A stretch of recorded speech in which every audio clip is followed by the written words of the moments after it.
Like we're on TV. It is like a little studio here. So hello everybody, welcome. Let me just make sure we're live on the YouTube. And we are, cool. So I'm gonna mute this. All right, everybody, I'm excited to do a podcast interview with my friend, Vincent Pedre, Dr. Vincent Pedre, who is the author of this fabulous book right here. I know it's backwards or sideways on Instagram, but it's The Happy Gut. And this is a phenomenal book to understand how the gut works. What are some foods to heal the gut? And we did a full interview on this, episode 127 of the Keto Kamp podcast, where we talked about the immune system and the digestive system and what's the relationship there. Today, Dr. Pedre is here in beautiful Miami, Florida, where he spends part of the year, and he's at Keto Kamp HQ. So thank you for coming by. Absolutely. What a pleasure to be here with you. I'm excited, man. I'm glad we connected. So hello, everybody on Instagram. And I have to say, this is my first podcast that I've ever done in person. Wow. With someone. I'm honored to be that person. Yeah. So everybody, let us know, by the way, if the audio is good on YouTube and Facebook, only because we have this mic here. And I don't know how good the audio is, so let us know how the audio is. If it's a thumbs up, let us know. And then start sending us your questions, because we're going to do some Q&A at the end of this. What we're going to talk about is fasting for the gut, keto for the gut. Dr. Pedre was talking about a fascinating study about ketones in the gut. But let us know if the audio's good. Thank you, Dr. Pedre. We have Deborah. We have Nook in the house. And let me just make sure we're live on Facebook as well. Okay, we are. Good. All right. Amazing. It's good. Awesome, Black Bella. Thank you. All right, so let's get this started.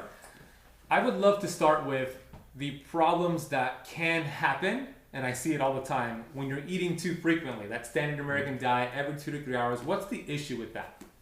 There are several issues.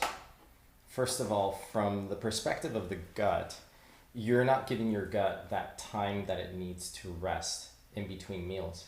And when I say that is that after every meal, there is a little bit of a postprandial, what we call endotoxemia. And that can vary by the types of foods, the types of fats that you're eating. But there always is a little bit of postprandial endotoxemia, and it can be worsened if you have leaky gut, which we'll talk about.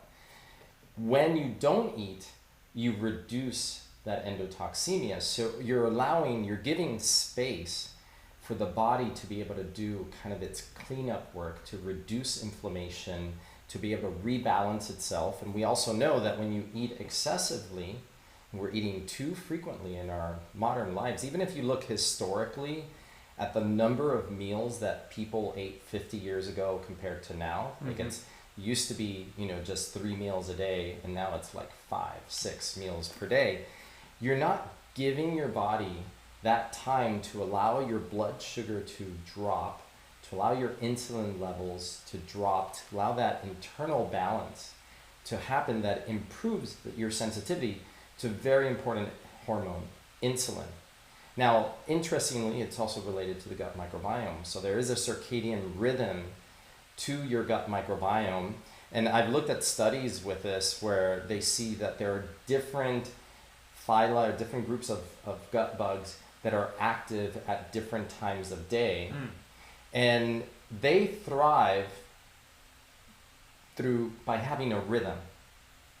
And if you disrupt that rhythm by eating at odd hours every day, like changing the time, one day you have lunch at 11 in the morning, another day at 1, then you don't eat till 3, that can really disrupt that. And also when you go through, like people who travel across time zones and you're changing the hours that you eat, that can throw off that internal circadian rhythm.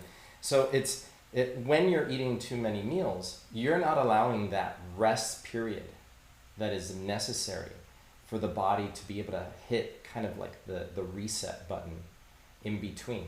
And we're not meant to be under an influx of calories continuously throughout the day. And I know that was the lore back in like the 80s, 90s, like the way you lose weight, or also like in the weight building world, the way you gain weight is you have to constantly eat throughout the day. And even that is shifting in that world, where they're realizing that you eat discrete meals, and in between you give your body that rest. And we can tie it into many levels, but so important for the gut to have that moment of fasting So not just intermittent fasting, but the fasting that happens in between meals is really important. And during that time, your body does some cool things like make ketones that sharpen your brain. And that's a whole other message for society, where a lot of these meals are meals that are high in sugar, high in refined carbohydrates, or if you're eating snacks in between meals, they might be pretzels, they might be crackers, they might be a pastry, so we need to reshape. It's great that you're asking this, because I think as we come out of this pandemic, I think one of the very important conversations has to circle around inflammation, because inflammation is the common denominator to every disease in the body. And how do we lower inflammation? And one of the ways that we lower inflammation is by not eating. It's not just by what we eat, it's by when we don't eat. Well said. And when you practice a low carb or even a ketogenic diet, it makes it easier to not have to eat every 2 to 3 hours, because you're not spiking that glucose and insulin. So it's not going to dramatically drop, which is going to result in you wanting to have a handful of almonds or even something worse than that. I have a colleague, his name is Dr. Don Plum, and he did a survey on hundreds of patients to see how many times per day are these patients eating. And his definition was anytime you raise glucose and insulin, right? So any kind of snack. And the answer was 17 to 21 times per day was the average. So they were in this constant fed state, like you just said. A lot of people have this thought process that I need food to give me energy to get through my day. Can you talk about how much energy is produced just to process food and how it's actually taking energy away from you? Yeah, actually, digestion is one of the most energy intensive processes, and liver detoxification is also a very high energy process. And everything that you eat, everything that you're exposed to, so if you're eating processed foods that are full of additives, when that gets absorbed into your body, it goes through the liver circulation, and it first goes through the liver to get filtered, and the liver has to work out all of the substances. It's constantly detoxing the body, but that process is very energy dependent. And also breaking down food is very energy dependent, as you people may know, when they eat a really big meal and then suddenly they feel really tired. Right, yeah. Like they have to lie down. The food coma, right? Exactly. I always say, I just forgot to hit record on this one, but I always say, nobody eats a huge meal and then they're like, oh, I want to go get some work done, right? It's the complete opposite. So continue. Yeah, exactly. So we were talking about how energy intensive the process is. And it's even more, what's interesting is with what's going on in the world in terms of our understanding of what true health is, and how it's been adulterated by a Band-Aid led system of Western medicine that is integrally married with the pharmaceutical industry.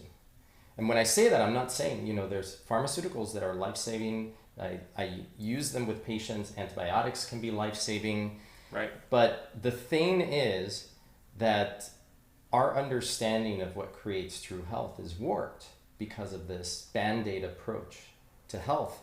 And one of the key things that I think is really affecting our digestion is the overuse of antacid medications or acid blocking medications, many of which are available over the counter. H2 blockers, we know them as famotidine, as Pepsid, and then there's the proton pump inhibitors. And these are some of the most widely used medications worldwide. And 2 out of 3 people report in America that they are suffering from gut health issues. And what happens when you take these medications, you're altering the very entry point, which is really important for setting the tone for the rest of the digestive system. You're altering the pH of the stomach, which needs to be at a certain low pH, acidic pH, so that you can break down protein. Mm-hmm. And once you break down protein, then you get all sorts of messages and signals from those amino acids that trigger other hormones to be released that tell your body, for example, that you are full, that you don't need to keep eating anymore. So we were talking about how energy intensive digestion is, but also how pH sensitive it is. And people are just not getting nutrition. So they think that they're eating a lot, but they're not extracting all that they can from this. And it's even harder to get, it's even more energy intensive to extract amino acids from plants than it is from animal protein. Interesting. It's perfect for me because I'm doing the carnivore, which we'll talk about. But I'm curious, for those of you watching right now, have you noticed a difference when you started doing intermittent fasting with your digestive health? Put it in the chat box down below. I want to know. We're talking about breaking down protein. You said it takes a lot more energy and resources to break down plant protein versus animal protein. In my Keto Kamp Academy, where I take somebody who's a pure sugar burner, right? They're eating high carbohydrates, they're doing no fasting. In 28 days, I take them and I put them in ketosis safely. I always recommend having more protein because it helps satiate them, right? Cholecystokinin, peptide YY, all these hormones that you talked about that helps you feel full. However, like you said, if you are not digesting and breaking down that protein, it's not going to really work. So what are some tools and tips you could share to help break down that protein? Well, first of all, let me tell people, how would they know if they're not breaking down protein properly? And a very simple way is, say you eat something protein, maybe you eat chicken, maybe you eat beef. And by the way, and I know you preach this, when you're eating protein, like, you want to get humanely sourced protein that is hormone-free, antibiotic-free, grass-fed, free-range, wild-caught fish. Like, do not eat factory-raised protein because it's going to be full of all the bad fats that you do not want in your body. But when you eat these proteins, if you feel like you have a sudden feeling of fullness, and that fullness can feel, sometimes the patients will use, like, it feels like my food is like a brick in my stomach. Or another sign is burping after a meal, and it starts immediately after a meal. You get gassy. These are signs that you're not making enough stomach acid. So that protein is sitting in the stomach and it's fermenting, but it's not breaking down how it should. And these, there can be many reasons, like I said, PPIs, proton pump inhibitors, the overuse of antacid medications. Antibiotics will not decrease so much acid production in the stomach, but they will affect leaky gut, and then they affect the signaling of the release of cholecystokinin, right? But the other thing that affects stomach acid secretion, which is ever present, and everybody is carrying an element of this right now, is stress.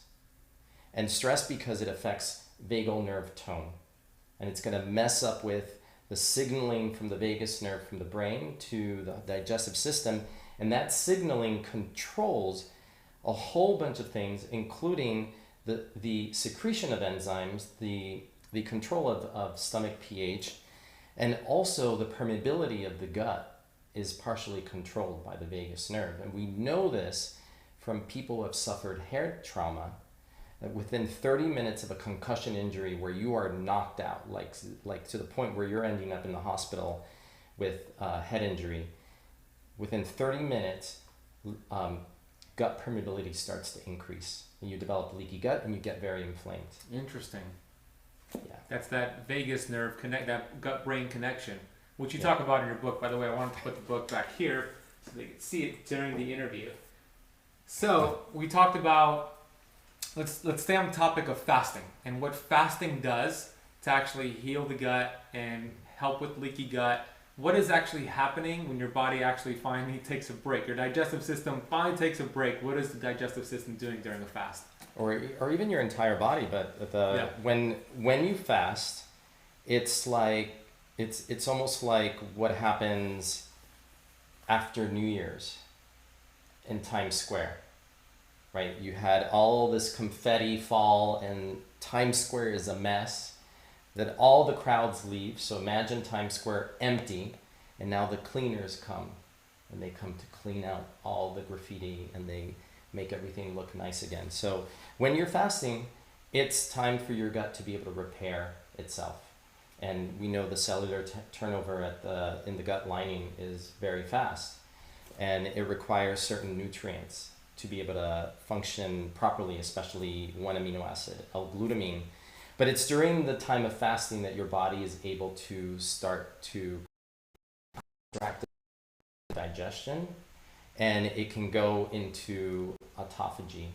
So your body, especially if it prolonged fast, like 16 hours, overnight fast. And what that means, it's basically when your cells take out the garbage. They're looking at the structure of things, proteins, and they're like, oh, this protein is not doing so well, it needs to be. So they just dismantle the whole thing and they take it out, and it's time when your body starts to renew. It just resets. It's fine. We're back. Okay. So you were talking about autophagy. Autophagy is where your body actually starts to recycle and repair. And I love the analogy that you just shared about the Times Square. I haven't heard that one before. So your body's actually, now you have all this time and you're starting to clean things up. Clean up that graffiti, clean up the sidewalk, and that's what's happening in your gut during a fast. And that can start at what point during a fast?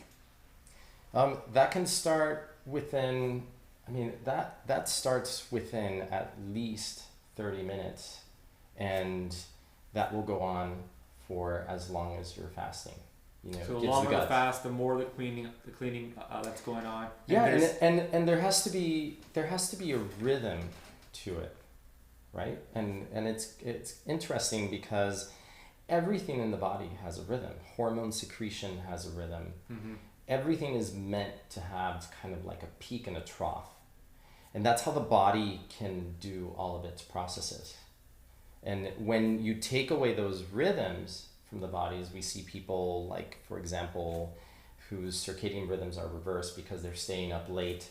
Then their cortisol starts getting higher at nighttime. And then they get to the point where they're wired, they're tired, but they're so wired that they can lay down and their body feels like it wants to go to sleep, but they just can't fall asleep. And in that hyper-wired state, so you're kind of like over-sympathetic, that's kind of a message to your body that it's under alert. And the next thing that happens is your gut stops. It's like, okay, it's not time to digest. It's time to get ready to run. So we're going to put a pause to everything. The person might feel it as constipation. Mm-hmm. Like they're just chronically constipated. They can't go to the bathroom. Their body has lost the ability to self-regulate. And it's partially because they're not activating more the parasympathetic. They're not getting the vagus nerve to fire.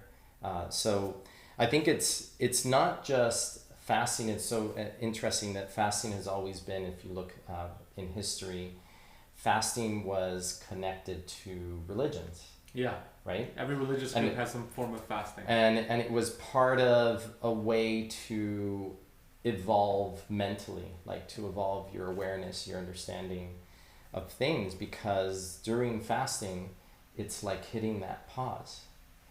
It's almost to me like I meditate, and I've actually gone back to a lot more meditation during this extended quarantine.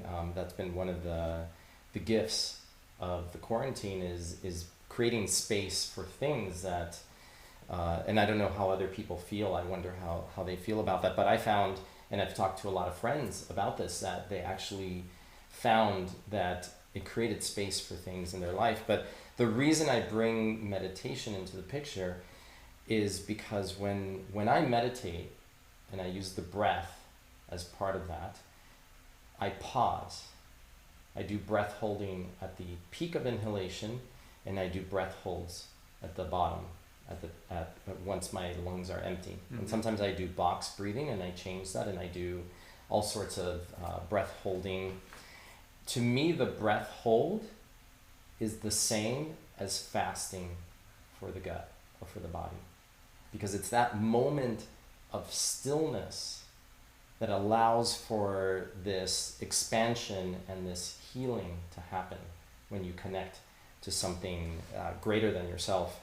But it's almost to me like if you're fasting, then the next logical thing is to incorporate some sort of mindfulness practice that activates your parasympathetic nervous system, because when you're more in your parasympathetic, you're not going to be so fluctuating like on a roller coaster where you start becoming anxious because you haven't eaten yet. And you want to eat your next meal. And anybody who's been on a very carb driven diet, you know what that means. Like, you eat one meal, you rise on that sugar coaster, I call it, and then it starts dropping, and your body goes into all these reserve, almost like hits the emergency button. Yeah. And you get your cortisol goes up, and it's saying, pump up the blood sugar, it's dropping too fast. And then your insulin kicks in, and it's like, eat, because now your insulin's going and you need some carbs. And when you're fasting, and doing it the right way, right, which I'm sure we're going to talk about, getting into ketosis, Yeah. eating the right amount of fats so that you're kind of like in this even keel state. And then on top of that, to then be able to use that as the wave to enter into mindfulness, into breathing, into nurturing more of that parasympathetic state in our bodies, because it's so important to do that, because the parasympathetic state is the state in which we heal from all sorts of diseases. And we do not heal in the sympathetic state. And the truth is that in our modern society, we're too much in the sympathetic. Especially this year. And yeah, especially in 2020. And we're not enough in the parasympathetic state. And I hope that there's going to be an awakening through this, that to see all the interconnections, between diet and mindfulness and mindset and how we live our lives, that we've been running ourselves ragged for years. I talk a lot about that as well. I love it because you're right. It's about having a proper balance between the sympathetic, which is great because it gives us the energy, it helps us get things done when we need to. Yeah. But then that rest and digest, the parasympathetic. So even doing things like watching funny TV shows every single night, right? Watching like 30 minutes and getting that oxytocin boost, petting your dog like you were petting my dog here, he was getting nice and comfortable. These are ways to activate the parasympathetic nervous system. It's finding things that you enjoy doing, the breath work, the meditation, the long walks, whatever you enjoy doing, do more of it. And I agree. I think a lot of people are forced to have more time, and they're using that time for things like this. You can either, if you find yourself with more time, you can either waste it, or you can look at it as a gift and decide, how am I going to use this to better myself? Even when you bring up fasting, what if you don't have to think about eating all the time? Right. Such a burden off your shoulders. And now you have this space in which you can dedicate to other things, to accomplishing other things in your life, or just to being more present. Mm-hmm. I haven't eaten today. It's 4:43 p.m. in the afternoon, and I worked out today, and I went upstairs and did two kind of workouts today, and I haven't eaten anything, right? Because I knew that I had this interview, I had a lot of work done today, and I wanted to be focused and present, because it also takes blood flow away from the brain to digest food, to your gut. So when you're fasted, when I'm fasted, I have that for the task at hand. So I just want to acknowledge some of you on here. Gloria says she feels better with fasting. Abby says, I feel full without feeling bloated with fasting. Deborah says, very much so. Fasting has been great with digestion. So we have Nebraska, we have Florida, Colorado Springs.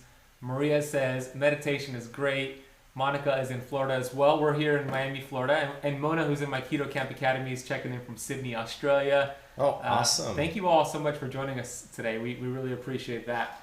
So yeah, we talked about ketosis. And the way I teach it in my academy is, let's get you keto adapted first. Because if you go into fasting too soon, what I've seen is it's not so fun. It's like you wouldn't be a couch potato for 10 years and then hear about CrossFit and say, I'm going to do a CrossFit workout tomorrow. You're not going to get through it. You're going to feel like crap, because like you said, when you have been eating every 2 to 3 hours for 20 years, you've been doing this, you're a sugar burner, which I was myself.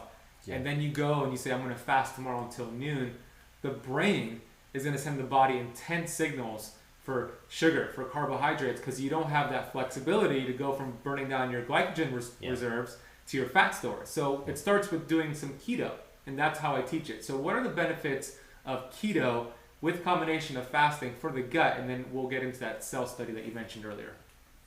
Yeah, so I think that'll tie us into that study, which is really fascinating, because we talked already about the importance of rest for the gut. I think there's so many diets out there that emphasize like what to eat, and we also the missing part of the conversation is not even food, it's not eating. It's having that space. And I was talking about leaky gut. So let's briefly talk about the connection between leaky gut and inflammation, the key connection. So what is leaky gut? So we understand that our gut is a border that allows for the nutrients that we break down through our digestive process to enter our body. And those nutrients, some of them enter through active transport, minerals, glucose and stuff. And then we have amino acids and we have fats that come in through all different processes of digestion that are supported by what the stomach does, what the gallbladder does, what the pancreas does. So it's a very, it's a system that requires a lot of harmony between the different systems. And then, so you want the gut permeability to be just right, but you don't want it to be hyperpermeable. When it becomes hyperpermeable, that's what we call leaky gut. One way that I explain it is, imagine that you have a coffee filter and you put coffee grounds in the filter, and you put the hot water through, and then on the other side comes this clean water that has been infused with the essence of the coffee, but none of the coffee grounds. Now imagine that I poke some holes in that coffee filter. And now when you pour the hot water over it, you're not just getting the clean, coffee infused water, but now you're getting coffee grounds in your coffee. And who wants to drink coffee grounds? Well, when you have leaky gut, what's happening is things that are not supposed to get through the gut barrier are getting through. And some of these things are partially digested proteins. And if they're greater than, I think it's about 8 to 12 amino acids in length, they're going to be big enough to provoke an immune response. Then you get something called lipopolysaccharide or endotoxin that comes from gram-negative bacteria in the large intestine. And that is one of the biggest instigators of inflammation in the body. And they found that endotoxin levels tend to rise before the person starts to develop metabolic syndrome, weight gain, obesity. Autoimmune? And well, yes, because lipopolysaccharide endotoxin basically activates inflammatory pathways that are found in almost every cell in the body. And we know that there are receptors. So the lipopolysaccharide, so this is the connection between leaky gut and inflammation and metabolic syndrome and diabetes in the body, is the lipopolysaccharide connects to a receptor called toll-like receptor 4. And that receptor is found on immune cells, but it's also found in the liver, it's found in muscle tissue, it's found in the brain. So it's found in a lot of different tissues in the body.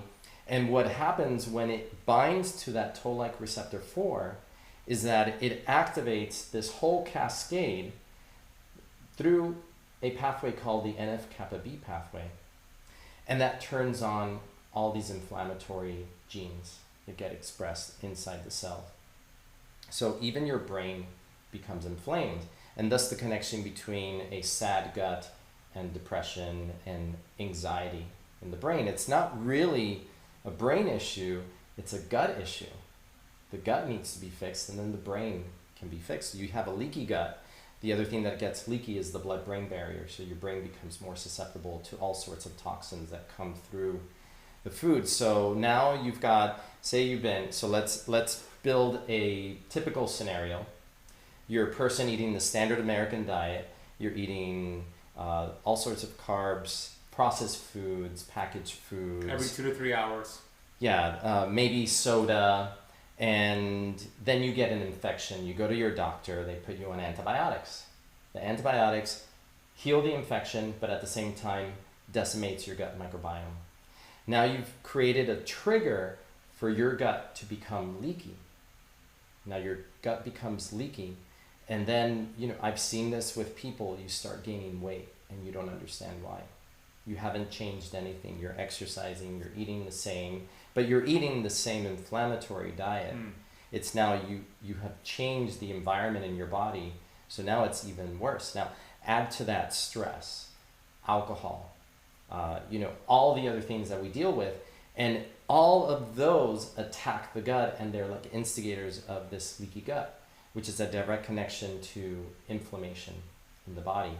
So when you understand that, then you start to understand, and I was talking about this postprandial endotoxemia that has been measured in studies. So after you eat, you have an influx of endotoxin, and it can be dependent on the type of meal.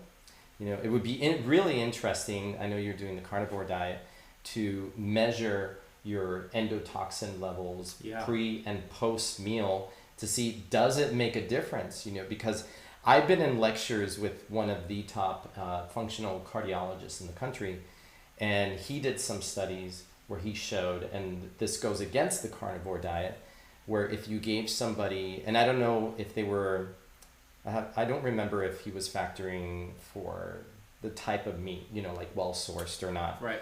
But if you gave someone a burger with a bun, you saw this big rise in endotoxin level. Now, if you gave them just the burger with broccoli, you did not see the same rise in postprandial endotoxin. But there is a connection, but there still always is a certain rise of inflammation after you eat. And it's going to be worse if you have leaky gut.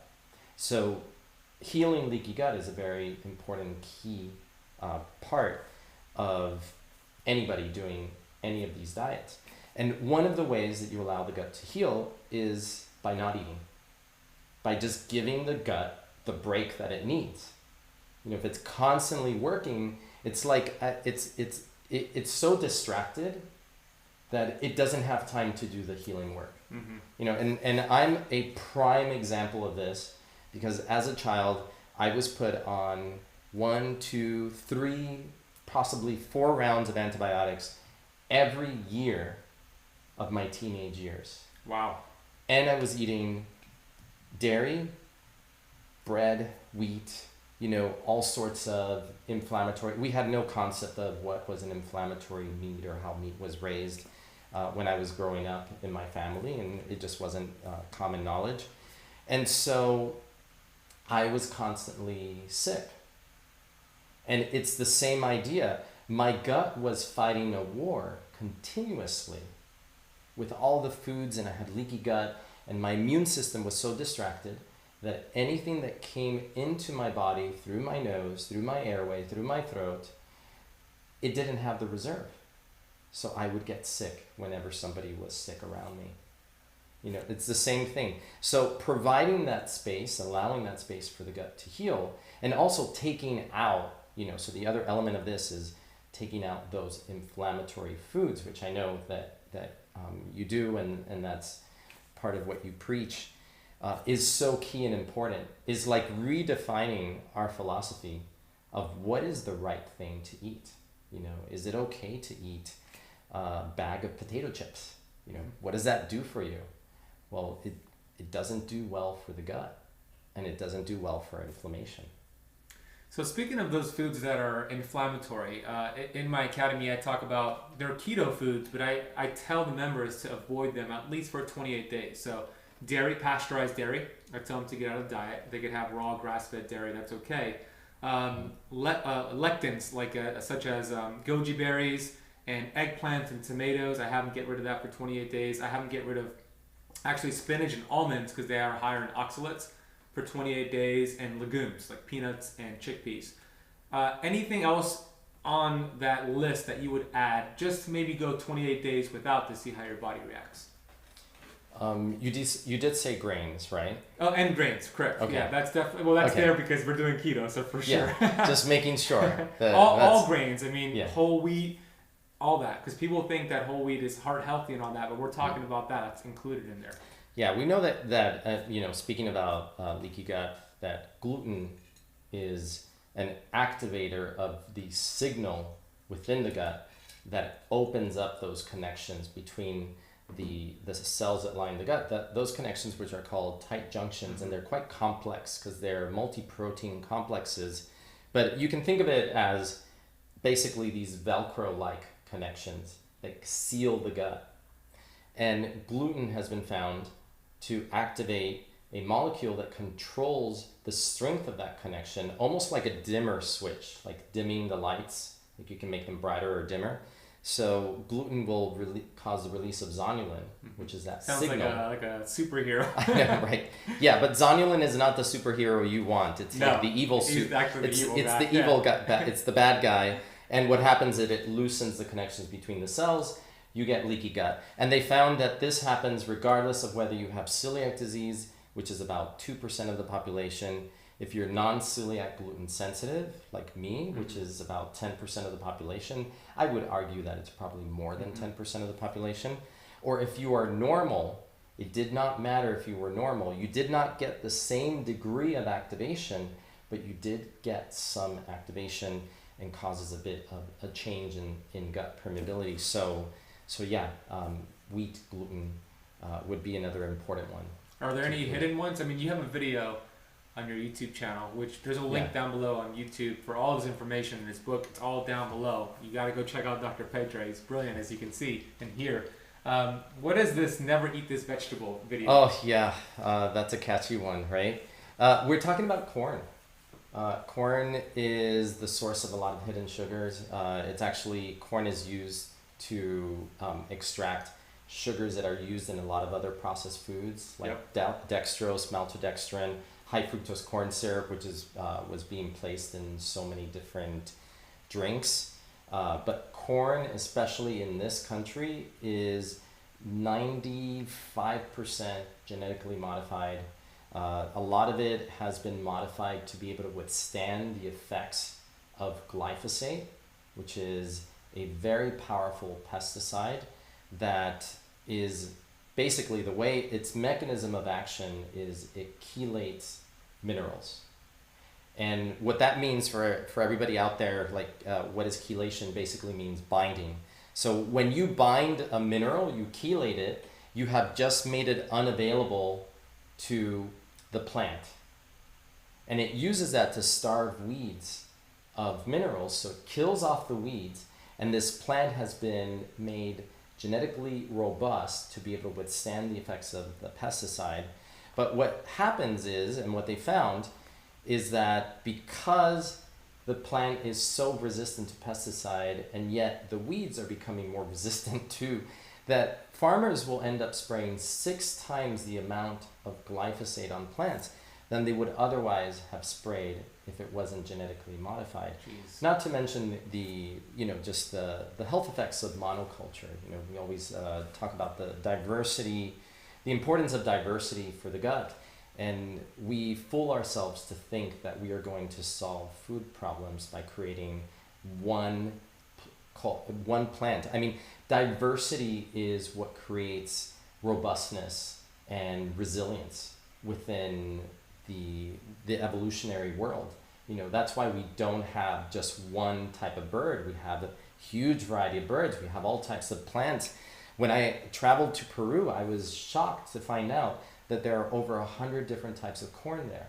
And there are over 100 different types of potatoes and sweet potatoes. Wow. Like there is this huge diversity in food that we don't recognize in the US because we think that that corn is just that corn that you get, and you don't realize that it can come in all different sizes. It could be different colors. It could be purple.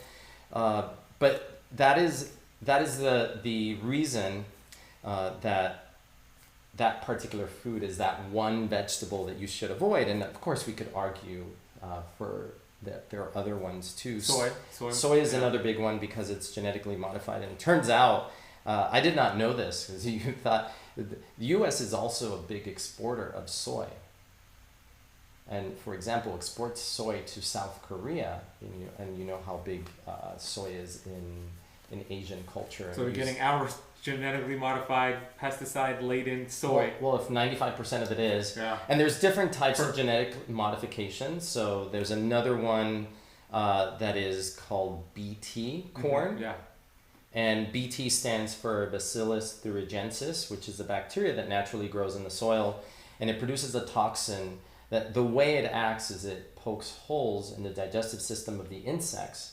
So when they eat the corn that has this, it's basically the corn has been designed to produce its own pesticide, kills the insect, but they found that this BT toxin also can poke holes in mammalian cells.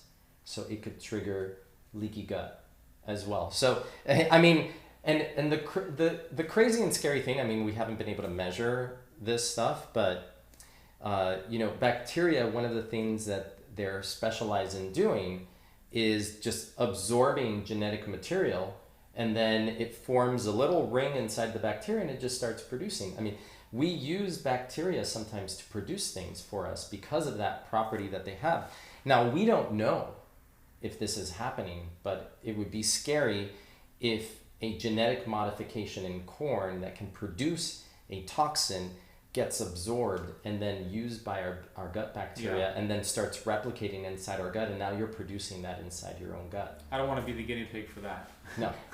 You know what else is really bad about glyphosate and pesticides and herbicides is Stephanie Seneff, who is an MIT researcher, has proven that when you consume herbicides and pesticides, it forces heavy metals even deeper into your tissues. So lead and mercury are deeper into your tissues, even hard to do some heavy metal detoxification. So it's all bad news. How do we relate this to ketosis? What is keto and ketosis doing for the gut to help the gut heal, to help reverse leaky gut, and just help you feel better? Let me bring in that study that just came out in Cell. Yeah. Because I think it's quite relevant. Because when I read online, there's other gut doctors out there saying that ketosis is bad for the gut. You know, and I'm always a contrarian, as you know. I try to look for, you know, like, is that really true? Like, I'm always looking for the answers. So they did a study where they took 17 subjects and they put them under controlled environment where their daily calories were controlled as well as their exercise, and they put them on it was a crossover study. So they wanted to see what happened to the gut microbiome and what effect it had when you went from a high carb diet, which they did for a month, and then put them on a ketogenic diet. And they took samples, so stool samples, and then the interesting thing about this study is then they used mice to monitor what would happen in terms of inflammation in the body. So they fed the mice the different microbiomes. They duplicated. And these would be germ-free mice. So Okay. they took the microbiome, the gut microbiome from these subjects that did the diet, and then they fed it to these mice to see what would happen to inflammatory markers inside the mice, what would happen to the gut microbiome. And then the mice were divided into groups. One was fed low-fat diet, the other group was fed a high-fat diet with low carbs. And what they found is that once the mice were in ketosis, that it had a favorable effect on the gut microbiome. And what that effect translated it to was a reduction in inflammation. Now, they did another interesting thing in this study. They also gave mice that were not in ketosis exogenous ketones, and to see what happened to the gut microbiome if you did that. Let me guess. They didn't get the same effect when it was exogenous. No, actually, the opposite of what you would think. They got the same effect. Really? Yeah. So even while eating carbs, giving them exogenous ketones, it's quite interesting, because I know a lot of people try to cheat the whole keto thing with ketones. And look, this is just one study, but it's interesting. The ketones had a similar effect of shifting the microbiome to a more anti-inflammatory microbiome. But the background message is that it's the ketones, it's getting into ketosis that was different. And if they weren't in ketosis, you did not see the shift in the microbiome that reduced inflammation and became a more anti-inflammatory microbiome. Really fascinating. Yeah, I want to put the study in the notes of the podcast. I hope you all are listening to this. This is fascinating. Okay. And this is this is off the presses. Last month. This is just like a month ago. Yeah. So you guys are the first to hear this. I haven't done an interview since. I love it. Yeah. First, the Keto Campers. Let me just reset the camera real quick, just because I know after 25 minutes it turns on and off. So let me do it myself, so I don't. Let's see. Okay. All right. So let's talk about some of your favorite foods that are keto friendly, since the Keto Campers are mostly keto, that help heal the gut. What are your favorite keto foods for the gut? Oh, I'm gonna put things like olive oil in there. For so many benefits. Like they found that consuming high amounts of olive oil actually had a beneficial effect on cholesterol that was comparable to taking a statin. A statin. Oh, interesting. And the other foods that are favorites of mine, and of course it depends on whether you have a sensitivity to them or not, or if you have SIBO, you might not be able to tolerate higher amounts of these foods. But avocados are high up there. Fatty fish also. Mm-hmm. I'm a big fan of game meats, which are not as fatty, but I just love game meats because they're more anti-inflammatory than domesticated animals. But also nuts and seeds. Which are your favorite? My favorite favorites. nuts and seeds. Which are your favorite versus the worst? Okay. Yeah. Again, this depends on whether in general. Yeah, and it also depends on whether you have because there are all sorts of people who have allergies or sensitivities to different nuts, and it also depends on how they're produced. Roasted, not roasted, organic. Yeah, or sprouted or not sprouted, and that can even come into like nut butters. Like you can have sprouted nut butters. Right. But sprouted almonds. Mm-hmm. I have a weak point for cashews, which I know are not as they have a little more. They're a little more carb rich than regular nuts. Because they're a fruit technically. Yeah. Yeah. Yeah.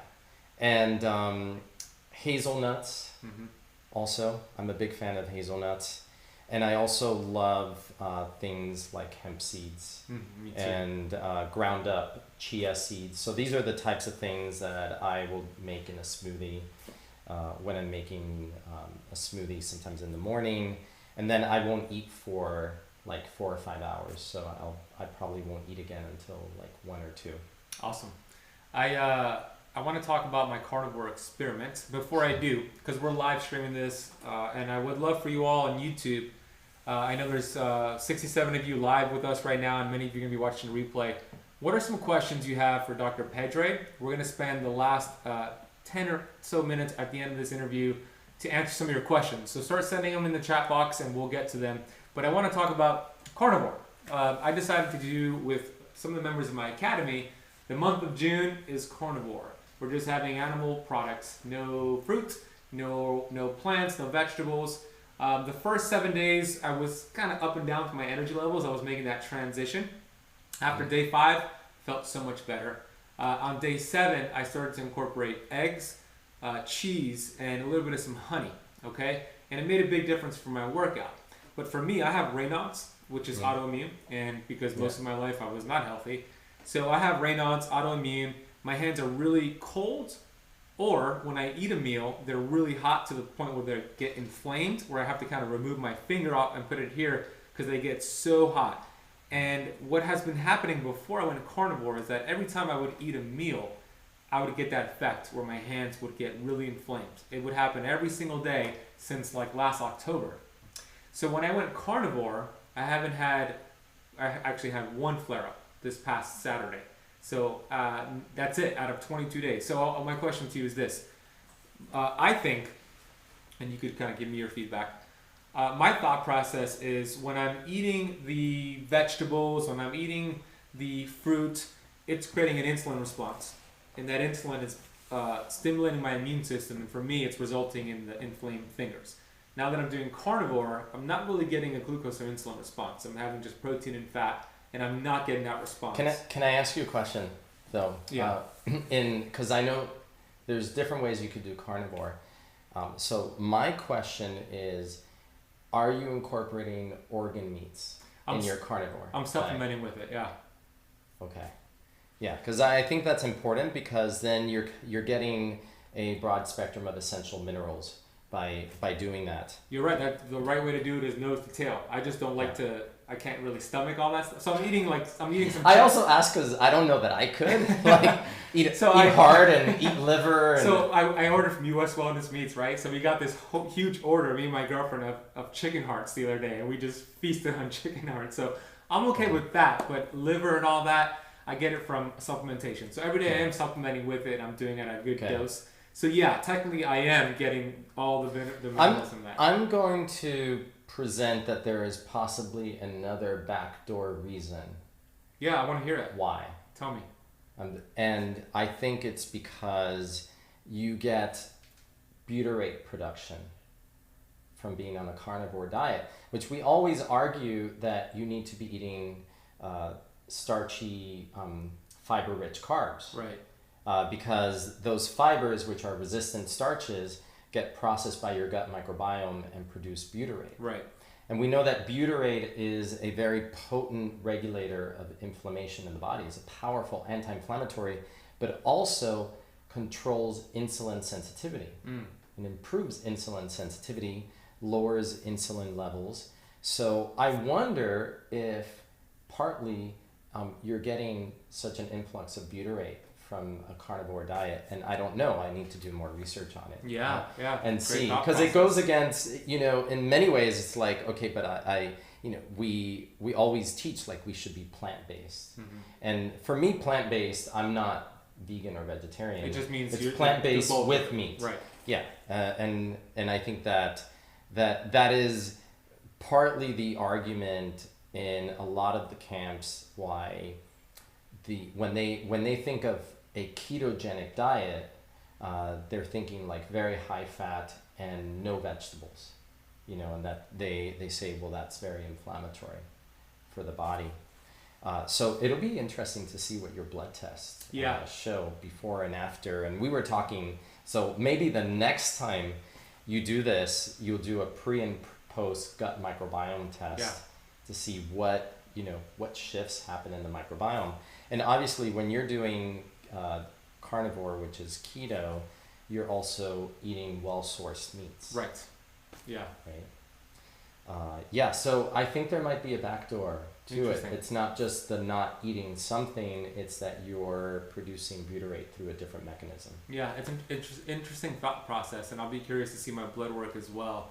And what I'm going to do is when I break the carnivore diet, I'm going to start introducing one food at a time, right? Maybe I'm going to start incorporating a sweet potato and see how I react. It's kind of Can I give you another idea? Tell me. What you should do? You should get a continuous blood glucose monitor for, they come in, I think they do 14-day ones. So maybe you could do one for the last couple of days of the carnivore diet. And then as I start breaking it, as you start breaking it, see what happens to your blood sugar afterwards. I mean, you may be so adapted. Like I'm sort of kind of I have just developed my own program for myself, which could be going into ketosis in the middle of the day, but then coming out of ketosis. But then I've been surprised where like there was a morning when I did this several mornings where I didn't want to fast before I went into the office, and I wanted to draw my blood anyway, and I was shocked to see that my blood sugar was like 80, and I had eaten like a normal breakfast. Sometimes with some very high fiber gluten-free bread, and thus I was really surprised. But I think when you become metabolically flexible, your body can just keep your blood sugar down. So I only say that because I'm curious if your body will be able to handle the load and it won't even cause a bump in your blood sugar. That's interesting. I'm definitely metabolically flexible as well, but I'm curious to see how my body will react now that I'm doing 30 days of just protein and fat. So yeah, that's a good idea. And by the way, that's a really great tool for anybody listening. I mean, it's not easy to get, or you need a prescription. And a CGM a lot of times, you're talking about? yeah, like a continuous blood glucose monitor. But it's a really, really important tool if you're just trying to figure out, like, is the way that you're eating good for you?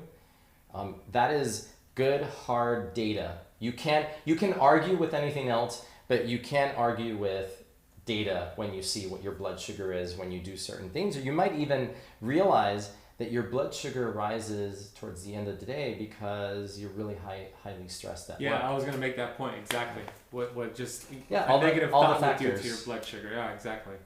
Yeah, it's great data. I agree. And you can see if a meal agree with you or not. You can see right after the meal, 1 hour after the meal, 2 hours after the meal. There's optimal numbers to hit. We want to see your glucose drop down. Well, first of all, you don't want it to go over 120 an hour after a meal, and then 2 hours after a meal, you want to go back below 100.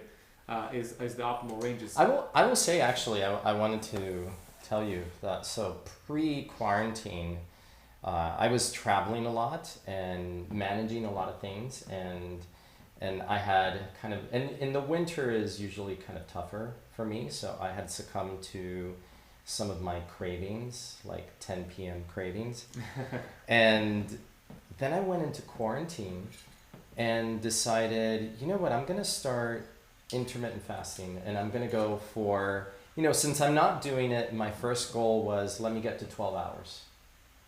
And before that I was doing like once a week, like I would do 14, 15, 16 hour fast, but only once a week. Just water. Yeah. Okay. Yeah. So, I decided, let me see if I can switch this and not have that snack. Obviously being very conscious of what I ate for dinner and making sure that it had the right proportion of fat so that I wouldn't be hungry, but also not being so stressed. Meditating, and my initial bridge actually was drinking some sort of calming tea in that 10 p.m. mark. So maybe it was kava tea, and I might have put a little bit of honey in it, and that was like the first transition, because a lot of people, what you don't realize is that eating is not always a requirement. A lot of times it's a habit. Yeah, totally. And it becomes a psychological habit, like it's 10 p.m. and you start feeling like, I need that snack. But do you really need it? Or is your body gonna just like break down if you don't have that snack? Well, and I mean, I'm saying this because this is kind of like the thought process that I go through. And so my transition was having a calming tea. And then after a week or two, I was like, I don't think I need that. And then I would just stop eating dinner, and then my next meal wasn't until the next day. And my sleep got really great. Wake up in the morning, like almost right before my alarm goes off. Like everything changed. Just from that switch. Yeah. That's awesome. Testimonial, great testimonial right there. I want to take some time here as we're running out of time. What time is it? Yes, let's get into these questions here. So I'm going to start with Ola Bunmi, who says, how long do I have to fast for weight loss? What do you think? What's a good sweet spot, like a general rule of thumb for a fasting schedule? That's always a tough one, and I think it can be different for men and women. But I think the key, the real key, if you're looking to lose weight, is that the body accommodates to anything that you do for an extended period of time. So you want to switch it up.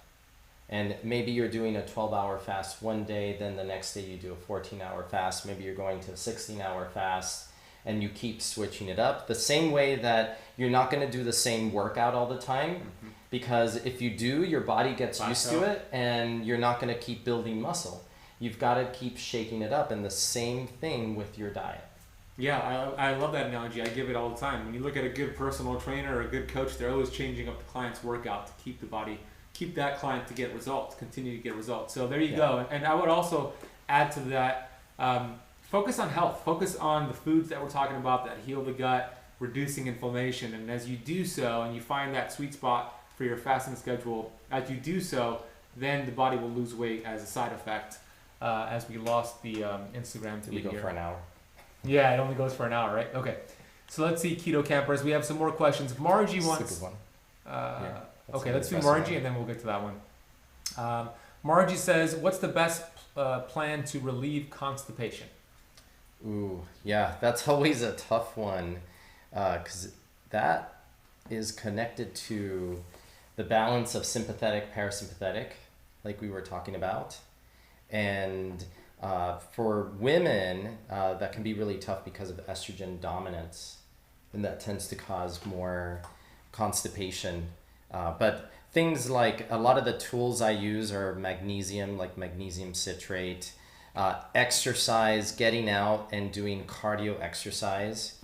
That's really cardio. Interesting. Yeah, that's really helpful. And of course, stress management, like getting into that parasympathetic state and finding the right balance of foods. You know, here we're talking about like the importance of fiber. So in someone with constipation, maybe they're not getting enough fiber in the diet and they need to increase their fiber intake, but also developing a rhythm to the eating and being kind of regular with it and not eating throughout the day, because that confuses the digestive system. So the digestive system, we talked about this at the beginning of the podcast, you need to give it a rhythm. Yep. And if you're eating continuously throughout the day, then you're going to confuse your digestive system. It's not going to know when it's time to rest and digest and move.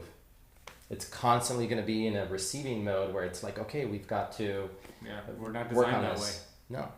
Awesome. Great tips there. Was it this question right here? Yeah, I thought that was an interesting one. So Monica Lucas, Keto Camper, says, "I did carnivore and had a CGM on. My blood sugar was high during the night." What do you think about that? Yeah, one question that comes up is, was the biggest protein meal at nighttime? And for women in particular, sometimes eating too high protein, the body will start converting protein into sugar. So there's different pathways that protein can go.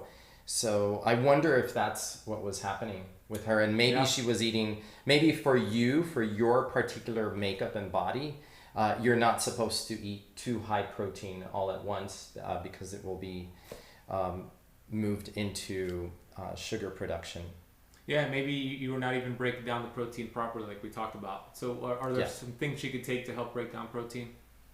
Betaine HCl. There you go. With some pepsin. You can also take gentian root as a way to stimulate stomach acid secretion and bile secretion. Yeah.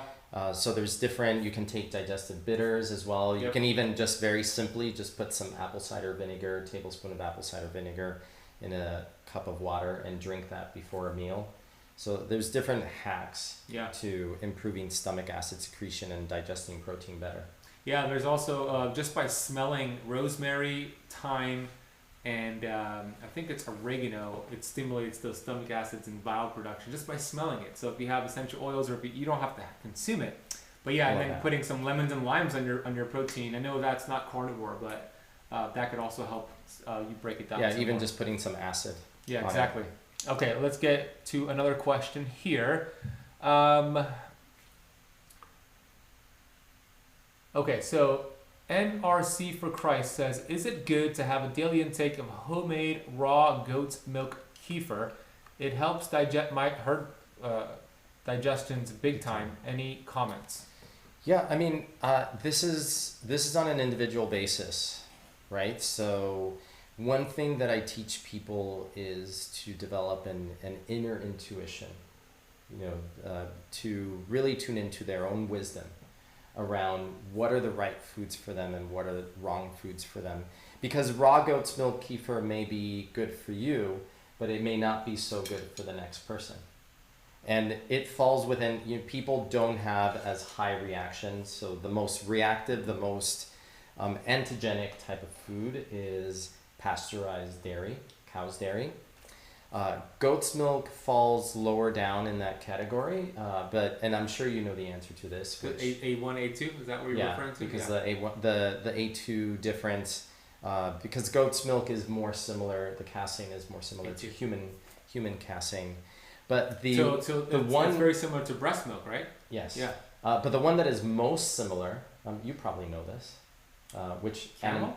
Yeah, Yeah, camel milk. that's right. So camel milk, which is not cheap to get, It but sounds weird too. But and it sounds weird to drink. They drink it in the Middle East, but camel milk is the closest to human breast milk, and is actually very big in the autism community as a way to help heal kids with autism who have multiple food sensitivities, because it's anti-inflammatory and it actually helps improve insulin secretion. Interesting. But again, it's very individualized, and yeah, I mean, I like that it's raw, that it's goat milk, and it's kefir. So kefir, And it seems to be working for you. yeah, and kefir has already, when it's been fermented like that, it's reduced the amount of lactose within the milk, so it makes it easier the digestion. And I actually used grass-fed kefir like milk, actually from Sweden, I think it was, when I was recovering from parasites earlier this year. And normally I wouldn't drink dairy, but intuitively I just had this sense that I needed kefir to get my gut back into order post parasites from having been to Africa and Mexico. And I was right. And you listened to the And body. I was right. And I did the opposite of what normally I don't have any cow's dairy. Very rarely. In the summer I will, and especially if it's like a raw cheese. But again, so other than that, you don't even have any other cheeses.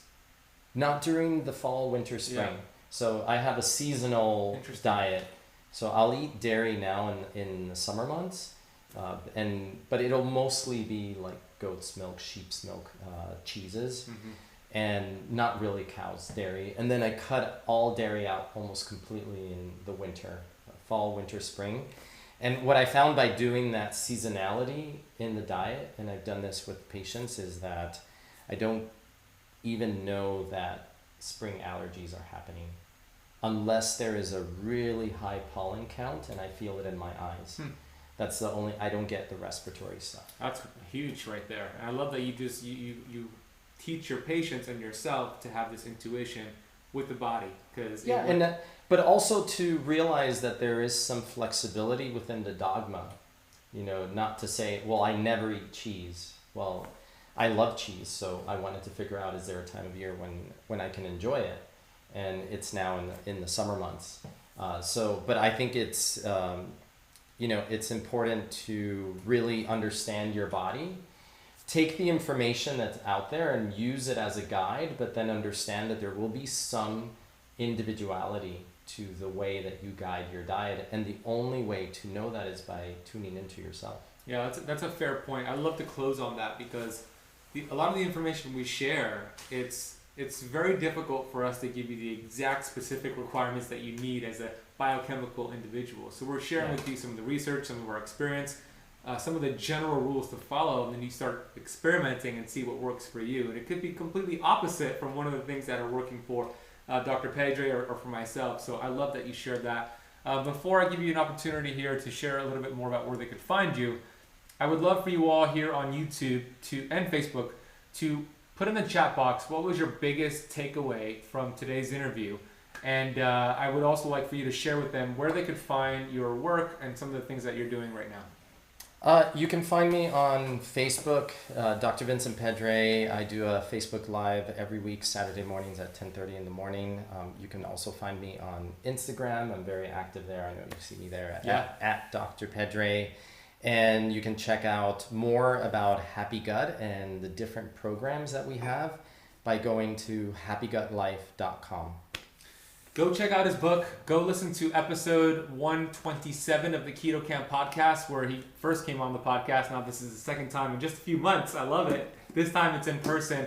And I really hope you got a lot from this episode. If you could leave the Keto Kamp podcast a rating and review on Apple Podcast, it really makes a big difference. And my ethical bribe to you is that if you do leave an honest review on the Keto Kamp podcast, take a screenshot of it and email that to ben@ketokamp.com with your shipping address in the US. I'll mail you a signed copy of my fasting book.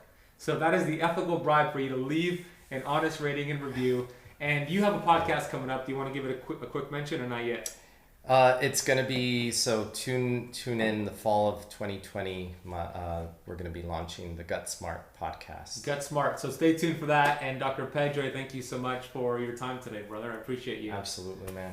Let's stop this. That was fun. And we didn't have that many technical difficulties today. Usually we have a few. Considering we have Instagram is still there. Instagram, thank you all